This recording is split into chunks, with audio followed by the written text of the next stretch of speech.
கேக்குற ஒரு கேள்விக்கு பதில் சொல்லுங்க. தண்டவாளம்னா என்னன்னு தெரியுமா? தண்டவாளத்துல என்ன போகும்? தொடர் வண்டி. தொடர் வண்டி போற தண்டவாளம்.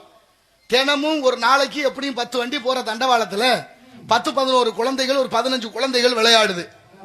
பக்கத்துல இன்னொரு தண்டவாளம், வண்டியே போகாது, தடை செய்யப்பட்ட பகுதி. அதுல ஒரு குழந்தை விளையாடுது. இப்ப திடீர்னு வண்டி வந்துருச்சு, இங்க 15 குழந்தை விளையாடுதுங்க. இப்ப ஒரு குழந்தை தண்டவாளம் அங்கிட்டு விளையாடுது, 15 குழந்தை இங்கிட்டு விளையாடுது. வண்டி வர்ற தண்டவாள பாதையில, இப்ப வண்டி வர்ற பாதையில 15 குழந்தைகள் விளையாடுது. வண்டியே வராத பாதையில ஒரு குழந்தை விளையாடுது. திடீர்னு வண்டி வந்துருச்சு, யாரை காப்பாத்தலாம், யாரை கொல்லலாம் சொல்லுங்க பாப்போம். உட்கார்ந்துருக்க யாராவது ஒருத்தன். ஆமா, யாரை கொல்றது முதல்ல அது வேணும்ல. குண்டு போட்டு கொள்றேன், ஈராக்கு கண்ட கடவேலாம் போட்டு கொள்றேன். தமிழர்கள் தத்தளிச்சுக்கிட்டு இருக்கிறாங்க. எத்தனை இடர்பாடுகள் இந்த மக்கள் வாழ்க்கைக்கு.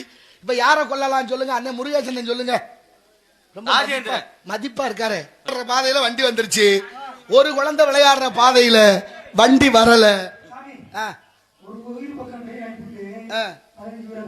ஒரு உயிரை காப்பாத்தணும், ஒரு உள்ளே கொண்டுடலாம். ஒரு உயிரை கொண்டுட்டு 15 பேரை காப்பாற்றணும்னு தான் தோணும் எல்லாருக்கும். அவரோட என்ன இந்த அவர் மட்டும் இல்ல, நாட்டுல கொள்ள பேர் அதுதான் நினைக்கிறேன். சட்டப்படி பார்த்தா ஒரு குழந்தை விளையாண்ட பாதை, வண்டி வராத தடை செய்யப்பட்ட பகுதி, அது தப்பே இல்லை, அது நியாயம். ஆனா 15 குழந்தைகள் விளையாண்ட பகுதி, வண்டி வர்ற பாதை, அது தவறு.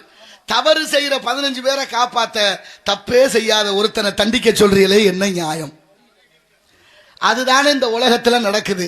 தப்பு செய்யற ஒருத்தன் இல்ல, 10 பேரை காப்பாத்த தவறே செய்யாத ஒருத்தன் கொல்லப்படுகிறான் இந்த நாட்டில்.